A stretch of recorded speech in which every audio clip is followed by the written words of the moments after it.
আল্লাহ রাব্বুল আলামিন সূরা জুমার 9 নম্বর আয়াতে বলেন হাল ইয়াস্তাউিল্লাযীনা ইয়া'লামুনা ওয়াল্লাযীনা লা ইয়া'লামুন।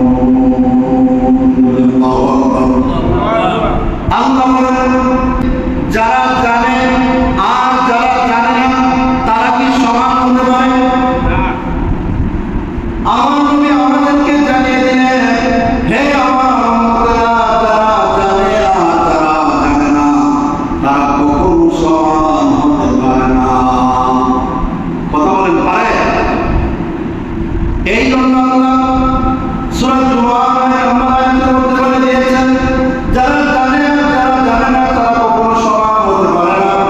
ইলম হলো দুই প্রকার, একটা হলো ফরজে আইন আর একটা হলো ফরজে কিফায়া।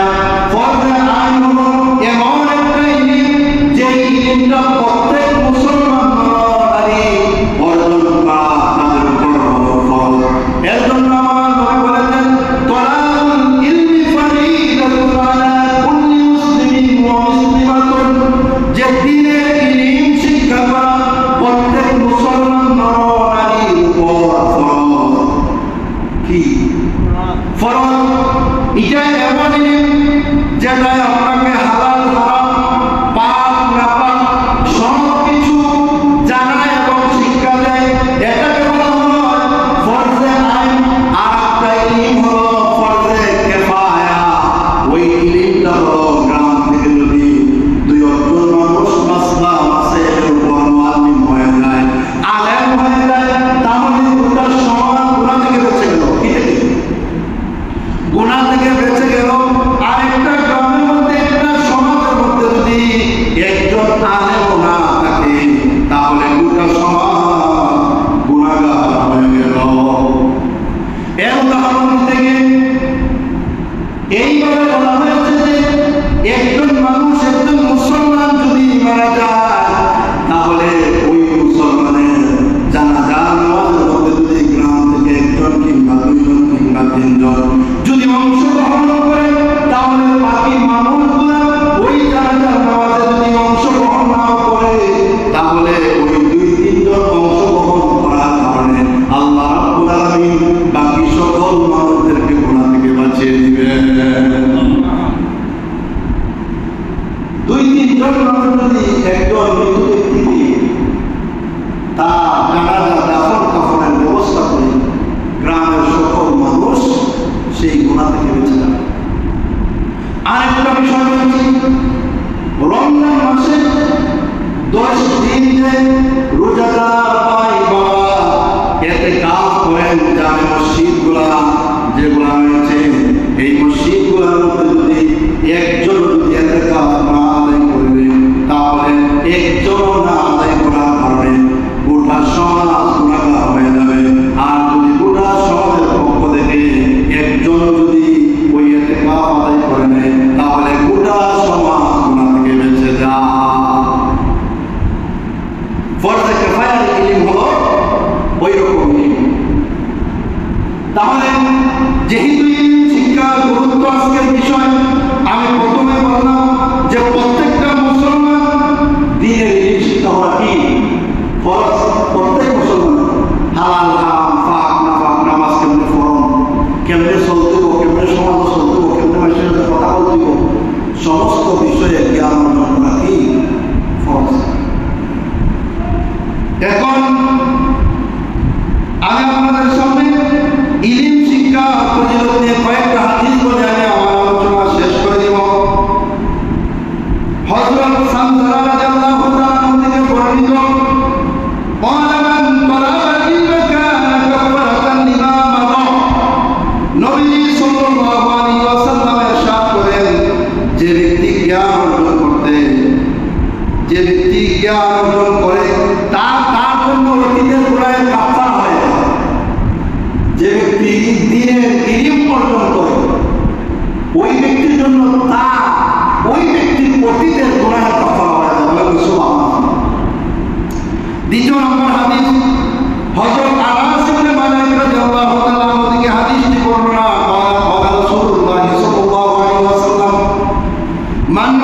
في طلب العلم كان في سبيل الله حتى يرجع হযরত আনাস ইবনে মালিক রাদিয়াল্লাহু তাআলা আনহু থেকে বর্ণিত তিনি বলেন রাসূলুল্লাহ সাল্লাল্লাহু আলাইহি ওয়াসাল্লাম ইরশাদ করেন যে ব্যক্তি জ্ঞান অর্জন করার জন্য বের হবে সে ফিরে আসা পর্যন্ত আল্লাহর রাস্তায় থাকে। যে ব্যক্তি জ্ঞান অর্জন করার জন্য ঘর থেকে বের হয়ে যায় সে ওই ঘরে ফিরে আসা আগ পর্যন্ত আল্লাহর রাস্তায় থাকে। বলেন সুবহানাল্লাহ। 3 নম্বর হাদিস তাদারুসুল ইলমি সাআতান মিনাল লাইলি খায়রুম মিন ইহয়াইহা। আমার নবী রাসূল নবী সাল্লাল্লাহু আলাইহি ওয়াসাল্লাম ইরশাদ করেন রাতে 1 ঘন্টা ইলম শিক্ষা করা সারা জাগ্রত থেকে নফল ইবাদত করলে যে পরিমাণ সওয়াব পাওয়া যায় তার চাইতে বেশি সওয়াব আল্লাহ রাব্বুল আলামিন আমার নবী বলেন আমার উম্মতের আমলনামায় দান করে দেন। বলেন সুবহানাল্লাহ। 1 ঘন্টা রাতের বেলা ইলম শিক্ষা করছেন কোরআনের হাদিসের বিভিন্ন মাসলা আছে। ওই 1 ঘন্টা ইলম শিক্ষা করার কারণে আমার নবী বলতেছেন আমার সেই উম্মতরে সারা রাত্র জাগ্রত থেকে নফল ইবাদত করলে যে পরিমাণ সওয়াব সে পাইবে তার চাইতে বেশি সওয়াব আল্লাহ রাব্বুল আলামিন তার আমলনামায় দান করেন। তাহলে আমরা যে আজকে জুমা নামাজে আসছি কোরআন হাদিসের কথা শোনার জন্য বা আমল করার জন্য এখানে 10 মিনিট 15 মিনিট কিংবা 1 ঘন্টা বসে যদি আমরা আলোচনা শুনি তাহলে আল্লাহ পাক আমাদের গুনাহ মাফ করবেন। আমরা বিশ্বাস করি তো করবেন। পরের হাদিসে আমি চলে গেলাম হযরত আবু হুরায়রা রাদিয়াল্লাহু তাআলা থেকে হাদিসটি বর্ণনা আপনারা অনেক দিন হয়তো শুনেছেন। নবীজি সাল্লাল্লাহু আলাইহি ওয়াসাল্লাম বলেন ইযা মাতাল ইনসানু কাদা আনহু আমালুহু ইল্লা মিন সালাসাতিন ইল্লা মিন সাদাকাতিন জারিয়াতিন আও ইলমিন মুনতাফাউ বিহি আও ওয়ালাদিন মান লিমা ইয়াদুহু। এই হাদিসের মধ্যে নবী সাল্লাল্লাহু আলাইহি ওয়াসাল্লাম ইরশাদ করেন যে আমার উম্মত যখন মৃত্যুবরণ করে তার আমলের দ্বারা বন্ধ হয়ে যায়, কিন্তু 3টি আমলের দ্বারা 3টি আমলের সওয়াব সে কবরে যাওয়া পর্যন্ত পায়। 3টি আমলের সওয়াব কখনো বন্ধ হয় না। এর মধ্যে একটি আমল হলো সদকায়ে জারিয়া। সদকায়ে জারিয়া যেমন আল্লাহর রাস্তায় নবীর দ্বীনের পথে টাকা পয়সা বের করলেন, মসজিদে দিলেন, মাদ্রাসা দিলেন, গরিবকে দিলেন, গরিবকে খাবার খাওয়াইলেন, সমস্ত সদকায়ে জারিয়া। কি সদকায়ে জারিয়া। আরেকটু বলছি 2 নম্বর হলো এমন জ্ঞান যে জ্ঞান আপনি শিক্ষা হওয়ার পরে মানুষকে শিক্ষা দেওয়ার পরে তারা উপকৃত হয়েছে। এমন জ্ঞান নয় যে জ্ঞান শিক্ষা নিজের মধ্যে রাখলায় আর অহংকার কোথায় রাখলায়, এই জ্ঞান নয়। উপকৃত জ্ঞান যে জ্ঞান নিজে শিক্ষা করার পরে অন্যজনকে শিক্ষা দিয়েছেন। এমন জ্ঞান যদি দুনিয়ার মধ্যে আপনি করে যান তাহলে কবরে গেলে সওয়াব আপনার আমল নামায় দেওয়া হবে। সুবহানাল্লাহ। 3 নম্বর হলো এমন সন্তান 3 নম্বর এমন সন্তান যেই সন্তান বাবা মা মারা যাওয়ার পরে দোয়া করে। কি করে? দোয়া করে নেককার সন্তান যতদিন দুনিয়ায় বেঁচে থাকবে আপনি কবরে গেলেও আল্লাহ পাক আমাদের আমল নামায় সওয়াব দিতে থাকবেন। বলেন সুবহানাল্লাহ। আরেকটা হাদিস বলছি হযরত উসমান রাদিয়াল্লাহু তাআলা থেকে হাদিসটি বর্ণনা খায়রুকুম মান তাআল্লামাল কুরআন ওয়া আল্লামাহু। আমার নবী বলেন ওই ব্যক্তির চেয়ে উত্তম কে আছে যে কোরআন শিখে এবং মানুষকে শিক্ষা দেয়। যে কোরআন শিখে এবং মানুষকে শিক্ষা দেয় তার থেকে উত্তম পৃথিবীর মধ্যে আর কে আছে? সুবহানাল্লাহ। আমার নবী আজকের খুতবার বিষয়ে আরেকটা হাদিস বলেছেন যে একজন মানুষ যদি তার সন্তান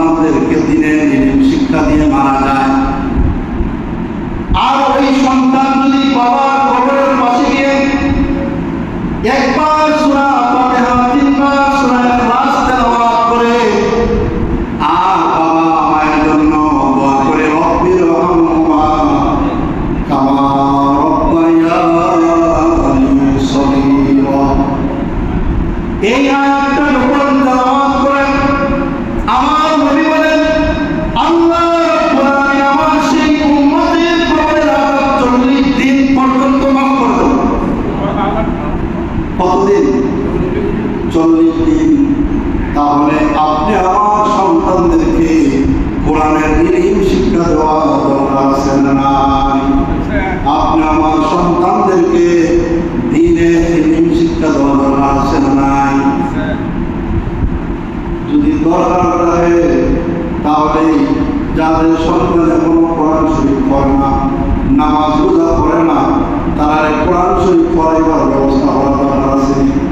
নামাজ রোজা পড়ে না, তারা নামাজ রোজা পড়াইবার দরকার আছে। বলেন তো, যদি থাকে তাহলে আপনাদের সন্তানদেরকে নামাজ রোজা এবং কোরআন শরীফ পড়াইবার ব্যবস্থা করবেন। রাজি আছেন তো ইনশাআল্লাহ?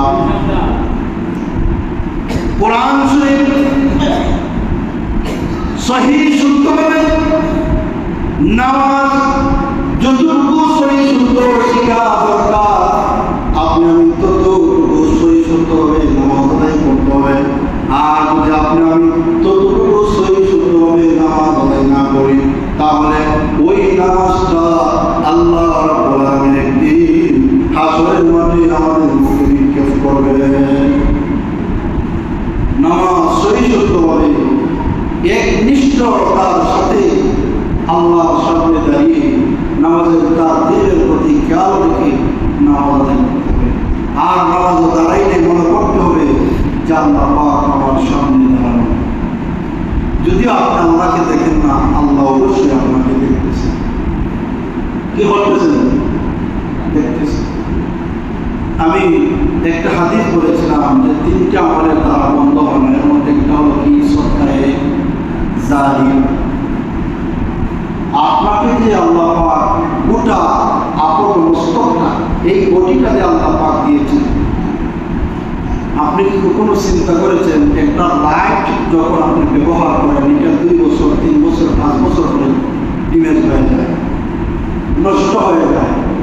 কিন্তু আল্লাহ যে আপনাকে 2টা চক্ষু দিয়েছেন, মরণ পর্যন্ত আপনার এই চক্ষু দিয়ে আল্লাহ কত নিয়ামত আপনি দেখতেছেন। চোখের শুকরিয়া কয়বার আদায় করেছেন? আপনাকে আল্লাহ জিহ্বা দিয়েছেন, আল্লাহ আপনাকে জিহ্বা দিয়েছেন, 2টা ঠোঁট দিয়েছেন, আইনাইন চক্ষু দিয়েছেন। আপনি কি আল্লাহ শুকরিয়া আদায় করেছেন? করেন নাই। আল্লাহ পাক আপনাকে এত সুন্দর করে বানিয়েছেন, ধন দিয়েছেন আল্লাহ পরীক্ষার জন্য। ফাআমাল ইনসানু ইযা মাবতালাহু রাব্বুহু ফাআকরামাহু ওয়া না'মাহু ফায়াকুলু রাব্বি আকরামান। ধন দিয়েছেন, সম্মান দিয়েছেন আপনাকে পরীক্ষার জন্য। কিসের জন্য? পরীক্ষার জন্য। আম্মা ইযা মাবতালাহু ফাকাদারা আলাইহি রিজকাহু ফায়াকুলু রাব্বি আহানান। আবার আপনাকে দুর্ভোগ দিয়ে, বিভিন্নতা দিয়ে আপনাকে আবার পরীক্ষা করছে। তাহলে আজকে আল্লাহ পাক আপনি আমাকে ধন সম্পদ দিয়েছেন কিসের জন্য? আল্লাহর রাস্তায় খয়রাত করার জন্য। মানুষ যখন মারা যায়, বলেন তো হাতটা কিভাবে থাকে না? কিভাবে থাকে? কেন? সে বলে, দুনিয়ার মানুষ দেখো, আমার এই হাত দিয়ে কত টাকা পয়সা, এই হাত দিয়ে আমি অর্জন করেছি, হাতেইছি, আজকে দেখো কিছু নাই আমার হাতে। আমি আল্লাহর দিকে দেখো আত্মা যাচ্ছি, আমার মাওলা ছাড়া কেউ নেই। মানুষকে একবার চিন্তা করো না, তুমি যখন মরবা তোমার সঙ্গে তো কিছু যাবে না। সেই দিন তোমার মাওলা তোমার সঙ্গ দিবে, তোমার আমল তোমার সঙ্গ দিবে। তাহলে কিভাবে তোমরা এই ধন সম্পদ দিয়ে আল্লাহকে বলবে না? আমার নবী বলছেন যে আমি মানুষকে পছন্দ করলে তারপরে মেহমান পাঠাই। কি পাঠাই? মেহমান। তারপরে আমি মেহমান পাঠাই। 2 নম্বর তারা কন্যা সন্তান দান করি। 3 নম্বর তারা আমি অসুস্থতা দিই। 4 নম্বর যখন আমি বান্দার প্রতি খুশি হই বৃষ্টি দিই। সুবহানাল্লাহ। তাহলে আমি যখন আসলাম আপনাদের মেহমান দিন না কিছু মেহমান নেই, মেহমানরা তুইয়া ঘরের মধ্যে দেখায়, মেহমানরা তুইয়া দেখায় করো খোঁজ আসেনি দেয়া, খোঁজ নিয়ে হয়ে একদিন বিচার হাসরের মতো হবে, এদিন জবাব দিতে হবে। নবীরা এই পৃথিবীর মধ্যে দিনার দিরহাম টাকা পয়সা কিছু রেখে যান নাই, গিয়েছেন শুধু এদিন রেখে। নায়েবে রাসূল ইন্নামাল উলামা ওয়ারাসাতুল আমবিয়া, উলামায়ে কেরাম হলো নবীর ওয়ারিস। উলামায়ে কেরাম হলো নবীর ওয়ারিস। এই পৃথিবীর মধ্যে আমার নবী আজকে নাই, উলামায়ে কেরাম যদি এই পৃথিবী থেকে উঠে যায় তাহলে চিন্তা করেন সমাজের কি অবস্থা হবে। আবারও আইয়ামে জাহিলিয়াতের যুগ তৈরি হবে। কথা বলেন ঠিক কিনা? যাই হোক, আমি এখানে শেষ করে দিচ্ছি, সবাইকে সালাম করে দিচ্ছি। আমার বক্তব্য মাফ করে দিবেন। আসসালামু আলাইকুম ওয়া রাহমাতুল্লাহি